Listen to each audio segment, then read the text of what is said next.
We are creative beings. We are created in the image and likeness of God. And we are here to create. We create with our actions, we create with our words, and we create with our thoughts. Now imagine when we do work that doesn't reflect who we truly are, that has no meaning to us, that's not creative. What are we essentially creating? More of that, what we don't want. And when we create what we don't want, we also simultaneously create more stress, anxiety, depression, panic attacks, and all kinds of mental, emotional, and physical disorders. When we do things we detest, like work in jobs we hate, we create dissonance within ourselves as a sense of meaninglessness fills our lives. To fill that void, we do all sorts of things. Buy things we don't need, accumulate materials to feel secure, try to acquire more power, popularity, possessions, as we want to recompense that sense of meaning we have lost by other activities, intent upon what we can gain, what we can attain, what successes we can obtain, but all of that cannot substitute the lack of genuine meaning in our lives. We become emotionally attached to our objects, materials, property, furniture, apartments, cars, and much of such stuff. However, those external things still cannot compensate that sense of loss of meaning we feel inwardly. We are born into societies that value precisely those things that can damage us.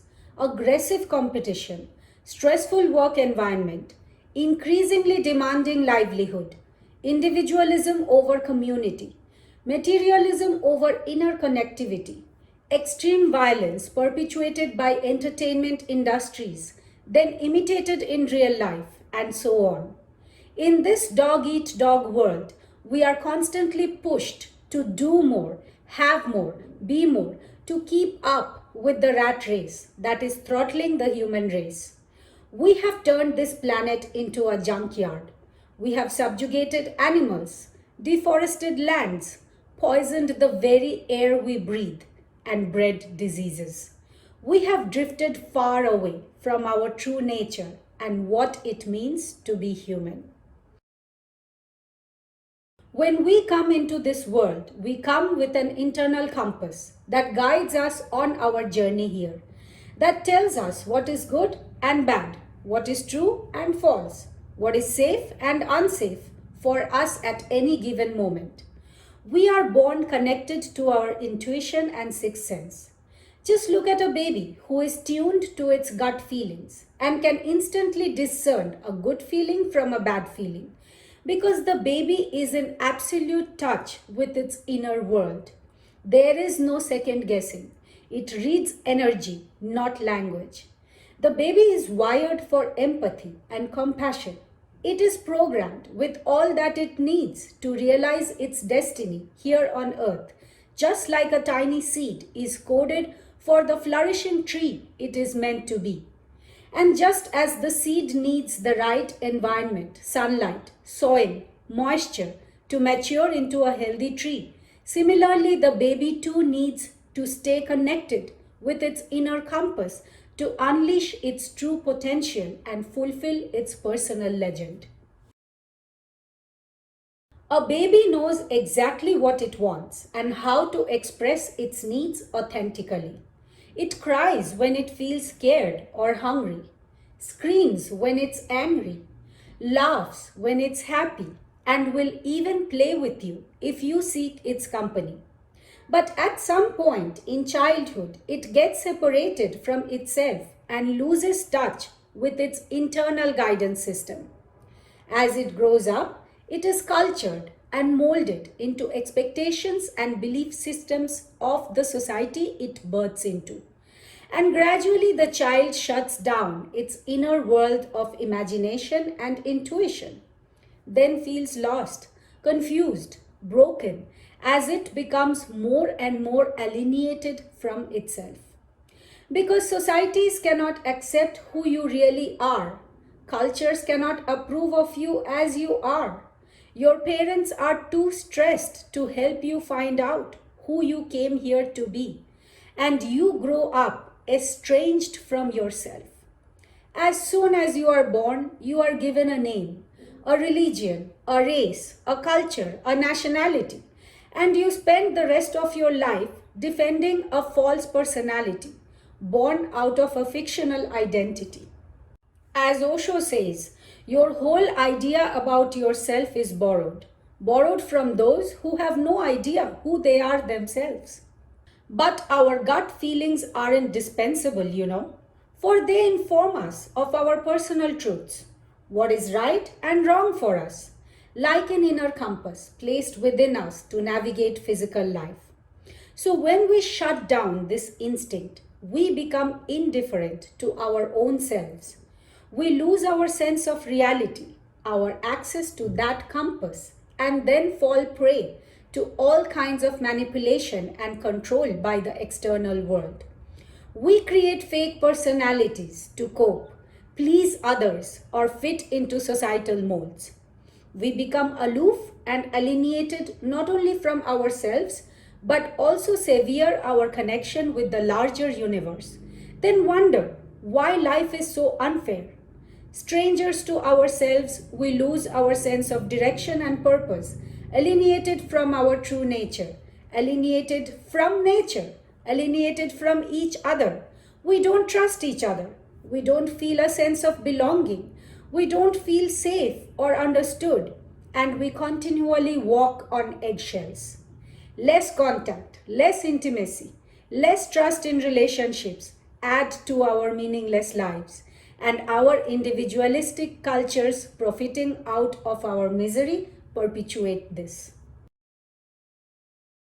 Our world is in this state today because people in positions of power and authority have lost their connection with the larger universe.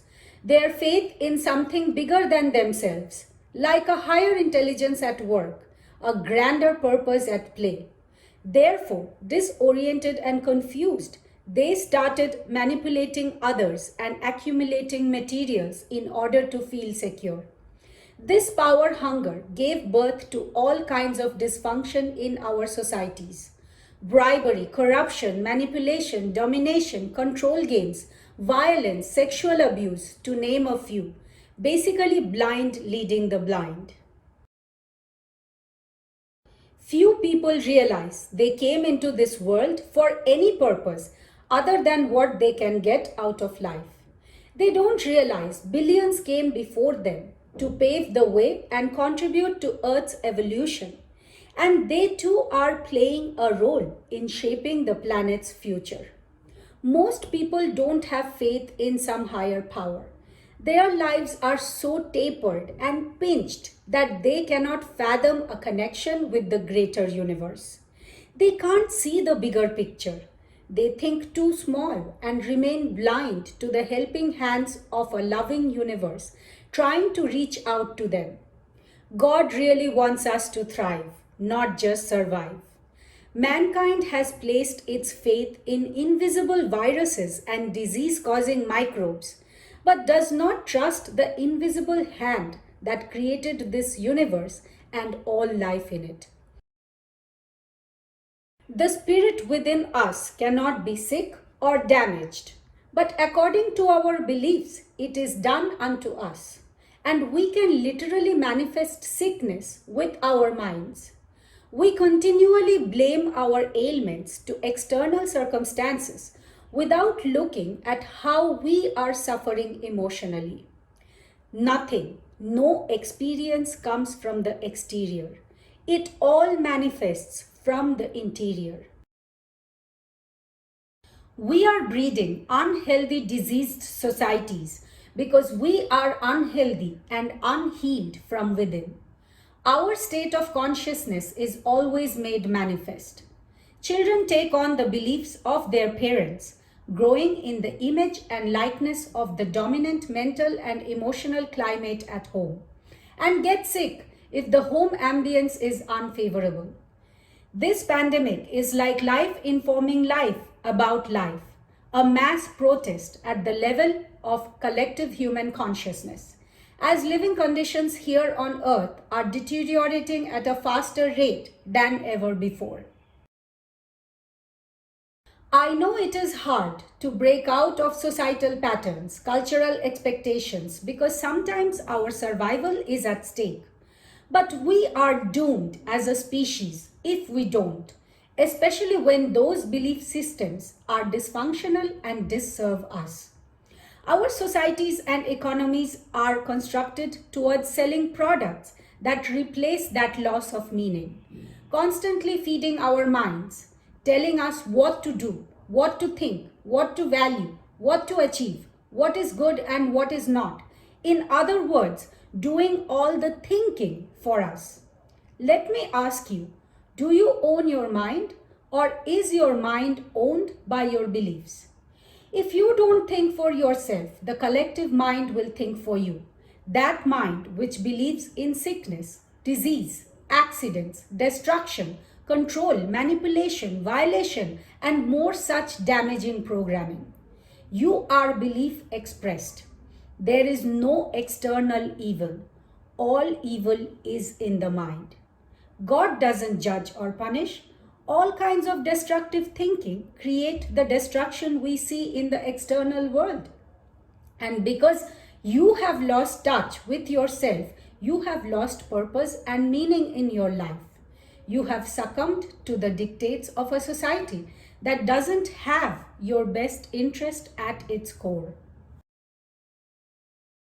It is easy to feel disappointed, to lose faith in the face of fear, seeing all the negativity in the world. But you cannot let the news headlines make you lose hope. Your fears and limiting beliefs take you away from your inner guidance. Nevertheless, you can regain that connection, rekindle empathy and compassion, honor your intuition, and take back your personal power. It takes practice, patience, persistence, and perseverance to restore yourself, leave the path of desolation, repair the despair, heal childhood wounding, and walk fearlessly in the direction of your dreams. You are the one that holds true clarity, the roadmap to your destiny. It is absolutely absurd to do things you don't like, to spend on things you don't want, to please people you don't like, or to teach your children to follow in the same track. Most people don't take out the time to figure out their passion and purpose in life. They haven't done any soul searching to find out what gives them real joy. Let me ask you this. What would you like to do if money were no object? How would you really enjoy spending your life? Whatever is your answer, start doing that now. Today, right this moment, before life passes you by. You don't have more time to dilly-dally. The thing is, if you don't make any excuse to start now, you will never start. I'm not saying quit your day job or cut off your main source of earning. You can start pursuing your passion on the side and gradually grow into it as a profession. Your job is not to worry about making a living, but to make a life. And when you do what brings you meaning and joy, you will be supported by the universe. You needn't worry about your survival. It is when you lose faith in that higher power and fall into fear that you also fall prey to the manipulations of society. We are all guided on our life paths. When we stay connected with our heart intelligence, we lose fear because we feel the cosmic guidance in our intuitive imaginings. This is the divine vaccination against any disease or pandemic.